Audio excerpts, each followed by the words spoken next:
मसीह संदेश सुनने वाले सभी मेरे प्यारे भाइयों और बहनों को ईश नमस्कार। मसीह संदेश में आज हम यशायाह नबी की पुस्तक उसका 45 अध्याय 1, 4, 5 पद को देखेंगे कि आज इस भोर परमेश्वर का वचन हमसे क्या कहना चाहता है। यशायाह नबी की पुस्तक उसका 45 अध्याय 1, 4, 5 पद। यहोवा अपने अभिषिक्त कुसरू के विषय में यूं कहता है, मैंने उसके दाहिने हाथ को इसलिए थाम लिया है कि उसके सामने जातियों को दबा दूं और राजाओं की कमर ढीली करूं। उसके सामने फाटकों को ऐसा खोल दूं कि वे फाटक बंद न किए जाए। मैं तुझको अंधकार में छिपा हुआ और गुप्त स्थानों में गड़ा हुआ धन दूंगा, जिससे तू जाने कि मैं इज़राइल का परमेश्वर यहोवा हूँ, जो तुझे नाम लेकर बुलाता है। अपने दास याकूब और अपने चुने हुए इज़राइल के निमित्त मैंने नाम लेकर तुझे बुलाया है। यद्यपि तू मुझे नहीं जानता, तो भी मैंने तुझे पदवी दी है। मेरे प्रियो, आप अभिषिक्त हो सकते हैं, आप प्रभावशाली हो सकते हैं, आप अन्य भाषा बोलने में निपुण हो सकते हैं, आप प्रार्थना करने में सामर्थी हो सकते हैं, पर अगर आप सुनने वाले ना हो, अर्थात आप अपनी बुलाहट के प्रति निश्चित ना हो, तो आप मसीह के चुने हुए और बुलाए हुए नहीं हैं। आप मसीह में नहीं हैं। आज का वचन राजा कुसरू की बुलाहट की है, जिसे परमेश्वर ने अपने लिए बुलाया। आज के वचन में यहोवा कहता है, मैंने अपने अभिषिक्त कुसरू को नाम लेकर बुलाया है, उसे अपनी बुलाहट की पदवी दी है। मेरे प्रियो, राजा कुसरू के विषय में बाइबल बताती है कि परमेश्वर ने उसे अपना चरवाहा ठहराया, ताकि वह परमेश्वर की इच्छा पूरी करे और यरूशलेम के मंदिर की नींव को डाले, यरूशलेम को फिर से बसाए। यशायाह नबी की पुस्तक उसका 44 अध्याय 28 पद जो कुसरू के विषय में कहता है, वह मेरा ठहराया हुआ चरवाहा है और मेरी इच्छा पूरी करेगा। यरूशलेम के विषय कहता है, वह बसाई जाएगी और मंदिर के विषय में तेरी नींव डाली जाएगी। और मेरे प्रियो, एजरा नबी की पुस्तक उसका 1 अध्याय 4 से 11 पद बताती है कि राजा कुसरू ने एजरा और नहमिया नबी के सहयोग से यरूशलेम को फिर से बसाया और यरूशलेम के मंदिर को फिर से निर्माण किया। मेरे प्रियो, ये सब बातें कुसरू राजा के द्वारा परमेश्वर ने पूरा किया, और यह इसलिए हुआ क्योंकि कुसरू राजा ने अपनी बुलाहट को पवित्र जाना। उसने परमेश्वर की बुलाहट का सम्मान किया और परमेश्वर के दिए पदवी को प्रथम स्थान दिया, और परमेश्वर ने भी राजा कुसरू को सम्मान दिया, आशीष दिया। परमेश्वर ने कुसरू राजा की विजय के लिए सभी मार्गों को खोल दिया। वचन बताती है, परमेश्वर उसके आगे आगे चलकर नगरों के द्वारों को, लोहे के बेड़ों को तोड़ डाला, कांसे की फाटकों को टुकड़े टुकड़े कर दिए, जिससे उसके सभी शत्रु पराजित हो सके। मेरे प्रियो, आज इस भोर परमेश्वर का वचन हमसे कहता है कि परमेश्वर ने हमें नाम लेकर बुलाया है और बुलाहट की पदवी दी है। ये वो पदवी है जो हर विश्वासियों को परमेश्वर ने दिया है।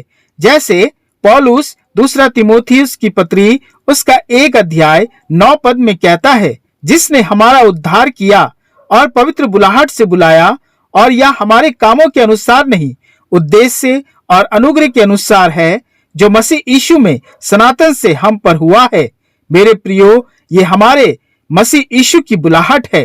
परंतु आज हम कितने विश्वासी ऐसे हैं जिन्होंने अपने बुलाहट की पदवी को संभाल के नहीं रखते हैं, इसलिए हम अपनी आशीषों को खो रहे हैं।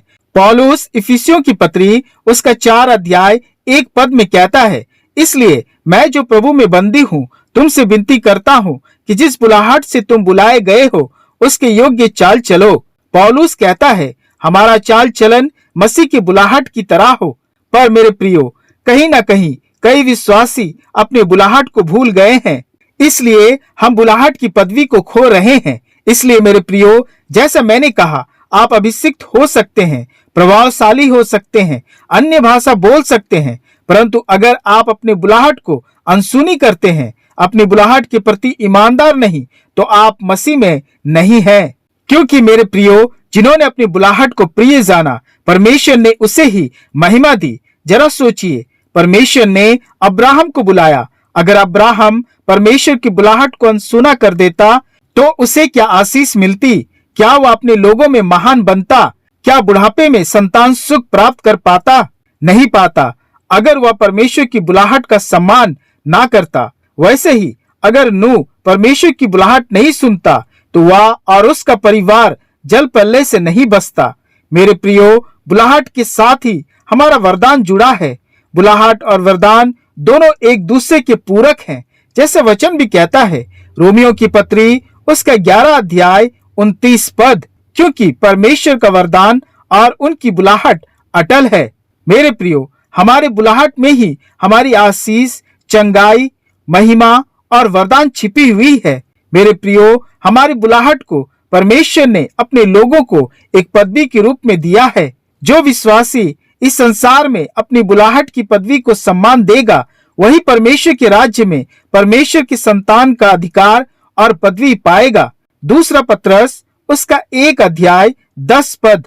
इस कारण हे भाइयों, अपने बुलाए जाने और चुन लिए जाने को सिद्ध करने का भली भांति यत्न करते जाओ, क्योंकि यदि ऐसा करोगे तो कभी भी ठोकर ना खाओगे। मेरे प्रियो, इस संसार में हम ठोकर ना खाए, इसलिए आइए अपनी बुलाहट को, अपने चुनाव को हम सुनिश्चित करें। अपनी बुलाहट के प्रति हम ईमानदार रहे, प्रभु यीशु की आवाज को सुने, उसकी चाल चले, ताकि उसकी आशीषों को प्राप्त करे, क्योंकि हम बुलाए और चुने हुए हैं। परमेश्वर अपने इस वचन के द्वारा इस बोर हम सबों को बहुतायत से आशीष दे। आमीन। आइए हम प्रार्थना करें। हे पिता परमेश्वर, इस बोर हम तेरा धन्यवाद करते हैं कि तेरी अपार भलाई और करुणा की सामर्थ से हमने आज के इस दिन को पाया है। हम स्वस्थ हैं या तेरी अपार दया है, हमारा परिवार सुरक्षित है या तेरी महिमा है। हे पिता, आज के संपूर्ण दिन को हम तेरे हाथों में सौंपते हैं कि तू हम पर अपनी सुधि बनाए रख। हे पिता, आज के वचन के लिए हम तेरा धन्यवाद करते हैं कि यीशु मसीह में तूने हमें अपनी बुलाहट दी है। बुलाहट की पदवी से तूने हमें नवाजा है। हम तेरे बुलाए और चुने हुए लोग हैं। हे पिता, इस घड़ी अपने सभी तेरे प्यारे विश्वासियों के लिए प्रार्थना करते हैं कि वे तेरी बुलाहट का सम्मान करें और बुलाहट के अनुसार मसीह का चाल चलन हम में पाया जाए। हे पिता, जैसा वचन कहता है कि तेरी बुलाहट और वरदान अटल है, आज इस घड़ी अपने लोगों के जीवन को अपने वरदान से भर दे। हमें आशीषित कर और बीमारों को उसकी चंगाई के लिए बुला। जो आशाई है उन्हें सामर्थ के लिए बुला। जो दुखी है, पीड़ा में है, उन्हें आनंद से भरने के लिए बुला। अपनी आवाज को हमारे कानों तक पहुंचा। हमें अभिषिक्त कर, एक अच्छा चरवाहा बना और सुनने की सामर्थ प्रदान कर, ताकि अंत तक तेरी बुलाहट के प्रति हम ईमानदार और सच्चे बने रहे और मसीह के पद चिन्हों पर चलते रहे, ताकि परमेश्वर के राज्य में हम चुने हुए, बुलाए हुए तेरी संतान ठहरे। हे पिता, फिर से आज के इस दिन को तेरे प्रिय पुत्र प्रभु यीशु मसीह के हाथ में हम सौंपते हैं। हमारे दिन भर के कामों को आशीषित कर सफल बना, और इस प्रार्थना को अपने प्रिय पुत्र प्रभु यीशु मसीह के नाम से ग्रहण कर। आमीन। आमीन।